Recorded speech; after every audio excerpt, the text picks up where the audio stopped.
Mechanism of hormone action. Hormones produce their effect on target tissues by binding to specific proteins called hormone receptors located on the target tissues only. तो फिर हमें यहाँ पर mechanism of hormone का पता चलेगा। तो फिर हार्मोन पहले जब कहते हैं हार्मोन्स प्रोड्यूस करते हैं अपना इफ़ेक्ट ऑन टारगेट टिश्यू, मतलब उन टिश्यूज़ पे जिन्हें उन पे काम करना है। तो फिर ये कैसे करते हैं, ये पहले बाइंड करते हैं ये हार्मोन्स एक स्पेसिफिक प्रोटीन से, जिस प्रोटीन को कहते हैं हार्मोन रिसेप्टर्स, और ये सिर्फ टारगेट टिश्यूज़ में ही होते हैं उन स्पेसिफिक हार्मोन्स के लिए। Hormones receptor present on the cell membrane of the target cell are called membrane bond receptor. तो फिर जो हार्मोन रिसेप्टर प्रेजेंट होते हैं सेल मेम्ब्रेन में ऑफ टारगेट सेल, जैसे अभी हमने टिश्यू के बारे में लर्न किया, अगर टिश्यू टारगेट टिश्यूज़ में होंगे वो हार्मोन के बाइंडिंग प्रोटीन्स, तो फिर उसे हार्मोन रिसेप्टर कहते हैं। और अगर हम यही सेल के बारे में बात करें तो फिर ये प्रोटीन्स को कहते हैं मेम्ब्रेन बॉन्ड रिसेप्टर, क्योंकि ये सेल के मेम्ब्रेन में प्रेजेंट होता है of the target cell. And these receptors present inside the target cell are called intracellular receptor। तो फिर वैसे ही जैसे हमने लर्न किया था टिश्यू के बारे में, अगर टिश्यूज़ में रिसेप्टर प्रेजेंट हो तो हार्मोन रिसेप्टर, सेल के मेम्ब्रेन में प्रेजेंट हो तो सेल मेम्ब्रेन सेल नहीं कॉल्ड मेम्ब्रेन बॉन्ड रिसेप्टर, और अगर सेल के अंदर टारगेट सेल के अंदर रिसेप्टर हो हार्मोन रिसीव करने वाला रिसेप्टर, तो फिर उसे इंट्रासेलुलर रिसेप्टर्स कहते हैं। Mostly nuclear receptors present in the nucleus. तो फिर ये मोस्टली जो इंट्रासेलुलर रिसेप्टर होते हैं ये मोस्टली न्यूक्लियर रिसेप्टर होते हैं, मतलब ये रिसेप्टर न्यूक्लियस में प्रेजेंट होते हैं। Binding of a protein to its receptor leads to formation of hormone receptor complex. तो फिर जब ये हार्मोन अपने रिसेप्टर्स के पास जाके बाइंड होता है तो फिर इससे एक फॉर्मेशन होता है जिसे कहते हैं हार्मोन रिसेप्टर कॉम्प्लेक्स। तो फिर हमें इसके बारे में दिया है फिगर 22.5 ए और बी में।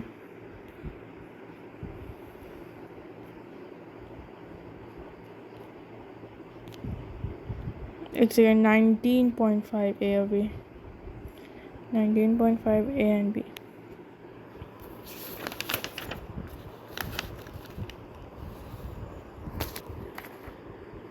तो हमें दिखा रहा है हार्मोन और रिसेप्टर, कैसे हार्मोन जाके हमें रिसेप्टर में कहते आ गया। तो फिर ये ऐसे दिखा रहे हैं, ये है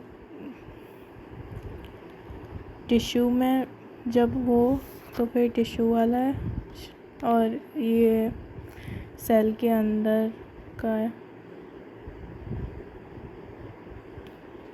एनीवेज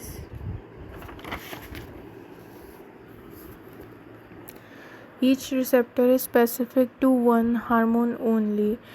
तो फिर ये जो भी क्या कहते हैं रिसेप्टर होते हैं हार्मोन रिसेप्टर या फिर मेम्ब्रेन बॉन्ड रिसेप्टर या फिर इंट्रासेल्युलर रिसेप्टर, ये सिर्फ एक ही हार्मोन के लिए वो होते हैं specific, and hence receptors are specific. तो फिर इसलिए रिसेप्टर स्पेसिफिक होते हैं। Hormone receptor complex formation leads to certain biochemical changes in the tissue. तो फिर जब हार्मोन अपने रिसेप्टर के साथ कंबाइन हो जाता था तो हम उसे कहते थे हार्मोन रिसेप्टर कॉम्प्लेक्स। तो फिर जब ये हो जाता तो फिर हार्मोन रिसेप्टर कॉम्प्लेक्स के कारण बायोकेमिकल चेंजेस आते हैं टारगेट टिश्यू में।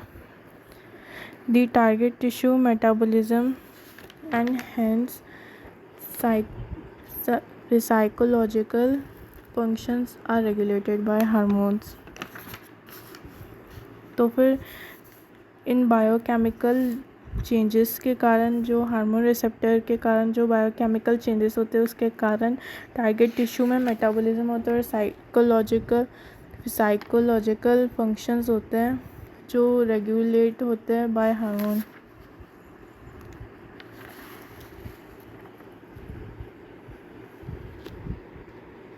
तो फिर हमने जो अभी लर्न किया हम उसे देखते हैं। तो फिर ऐसे बोला था कि हार्मोन रिसेप्टर जब कॉम्प्लेक्स बनता है तो फिर उससे साइकोलॉजिकल बायोकेमिकल रिस्पॉन्सेस आते हैं।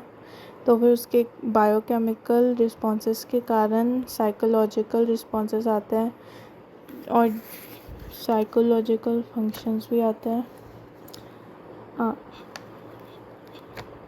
या साइकोलॉजिकल रिस्पॉन्सेस, जैसे यहाँ पर ओवेरियन ग्रोथ होती है। On the basis of their chemical nature hormones can be divided into groups. तो फिर हार्मोन्स डिवाइड किए गए हैं ग्रुप में based on their chemical nature. तो पहला है पेप्टाइड पॉलीपेप्टाइड प्रोटीन हार्मोन्स। तो फिर इसके एग्जांपल दिए हैं insulin, glucagon, pituitary hormone and hypothalamic hormone etcetera. हमने बहुत सारे पेप्टाइड हार्मोन्स जैसे पीछे लर्न किए थे, वैसे यहाँ पर हार्मोन्स को क्या कहते हैं डिवाइड किया गया है उनकी केमिकल नेचर। तो फिर हम ये देख रहे हैं।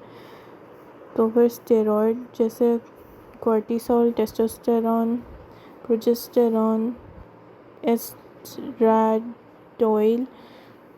और थर्ड है आइडोथायरोनिन्स, थायराइड हार्मोन। तो थायराइड हार्मोन्स का अलग सा ही ग्रुप है। Amino acid derivatives, epinephrine. तो फिर ये 4 टाइप्स के हार्मोन्स के ग्रुप है जो केमिकल नेचर के कारण ऐसे डिवाइडेड है। तो फिर इन्हें हमें बस याद करना है। Hormones which interact with membrane bond receptor normally do not enter the target cell. तो फिर हमने लर्न किया था कि क्यों नहीं हार्मोन्स जो क्या कहते हैं मेम्ब्रेन बॉन्ड रिसेप्टर से नॉर्मली कैसे रिएक्ट करते हैं, वो क्यों नहीं टारगेट सेल के अंदर जाते हैं। क्योंकि वो जो मेम्ब्रेन बॉन्ड रिसेप्टर्स होते हैं वो सेल के मेम्ब्रेन में प्रेजेंट होते हैं। तो फिर अंदर जाने की ज़रूरत ही नहीं, बस बाहर से ही एक साथ क्या कहते हैं मिल जाओ और फिर वो ऐसे हार्मोन रिसेप्टर कॉम्प्लेक्स बन जाएगा बाहर से ही। तो फिर अंदर हार्मोन का कोई रोल नहीं है, इसलिए हार्मोन क्योंकि वही जाता है जहाँ पे उसका रिसेप्टर है। But generate second messengers example cyclic AMP, IP3, CA etc. which in turn regulate cellular metabolism। तो फिर ये पहले हार्मोन्स इंटरेक्ट करता है मेम्ब्रेन बॉन्ड रिसेप्टर से, जैसे हम फिगर में देख सकते हैं। और फिर उसके बाद फिर जब ये बॉन्ड हो जाता है तो फिर रिस्पॉन्स करता है सेकेंडरी जनरेशन और सेकेंड मैसेंजर जो है साइक्लिक AMP या फिर CA। और फिर उसके कारण बायोकेमिकल रिस्पॉन्सेस होते हैं, फिर फिजियोलॉजिकल रिस्पॉन्सेस होते हैं जैसे कि ovarian growth. Hormones which interact with intracellular receptor example steroid hormones, iodothyronines etcetera mostly regulate gene expression और chromosome function by interaction of hormone receptor complex with the genome. Cumulative biochemical action result in physiological developmental effects and developmental effects। तो फिर हमें इसमें ये बोल रहा है कि जो इंट्रासेल्युलर रिसेप्टर्स होते हैं जैसे स्टेरॉयड हार्मोन्स और थायरोनाइंस, तो फिर ये मोस्टली रेगुलेट करते हैं जीन एक्सप्रेशन को और क्रोमोसोमल फंक्शन को, क्योंकि वो अंदर जाते हैं इंट्रा सेल्यूलर। और सेल के अंदर होता है न्यूक्लियस DNA। तो फिर ये जीनोम के पास जाता है। जीनोम मतलब डीएनए ही होता है जो रैप्ड अप होता है। तो फिर ये स्टेरॉयड हार्मोन उसके पास जाता है, जैसे हम यहाँ पर देख सकते हैं ये स्टेरॉयड हार्मोन है जैसे एस्ट्रोजन, और ये इंट्रासेल्यूलर क्या कहते हैं इंट्रासेल्यूलर रिसेप्टर के पास जा रहा है जीनोम। और इसमें हमें फिर दिखा है कि हार्मोन रिसेप्टर से वो कैसे बाइंड किया। ये रहा जीनोम, mRNA प्रोटीन। तो फिर ये अपने रिसेप्टर से लगता है और फिर ये जीनोम में क्या कहते हैं रिसीव होता है। तो फिर ये mRNA बनता है उससे, और फिर उससे प्रोटीन बनता है, और फिर उससे फिजियोलॉजिकल रिस्पॉन्सेस होते हैं जैसे टिश्यू ग्रोथ और डिफरेंशिएशन।